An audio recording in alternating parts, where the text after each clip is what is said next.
زبور چوتھی کتاب اور اس کا 92 باب جو 15 آیات پر مشتمل ہے۔ کیا ہی بھلا ہے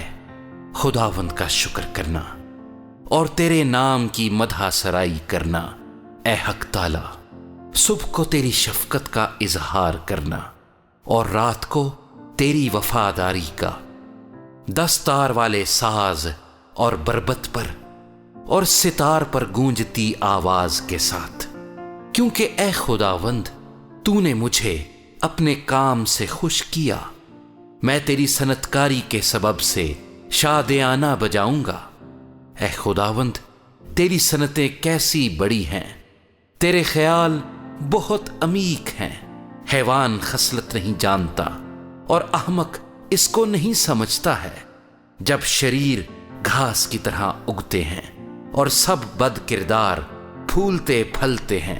تو یہ اسی لیے ہے کہ وہ ہمیشہ کے لیے فنا ہوں، لیکن تو اے خداوند عبدالآباد بلند ہے۔ کیونکہ دیکھ اے خداوند دیکھ تیرے دشمن ہلاک ہو جائیں گے، سب بد کردار پراگندہ کر دیے جائیں گے، لیکن تو نے میرے سینگ کو جنگلی سانڈ کے سینگ کی مانند بلند کیا ہے، مجھ پر تازہ تیل ملا گیا ہے،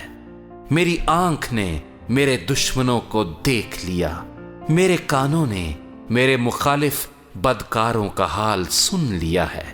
صادق کھجور کے درخت کی مانند سرسبز ہوگا، وہ لبنان کے دیودار کی طرح بڑھے گا۔ جو خداوند کے گھر میں لگائے گئے ہیں وہ ہمارے خدا کی بارگاہوں میں سرسبز ہوں گے، وہ بڑھاپے میں بھی برومند ہوں گے، وہ تر و تازہ اور سرسبز رہیں گے، تاکہ واضح کریں کہ خداوند راست ہے، وہی میری چٹان ہے اور اس میں ناراستی نہیں۔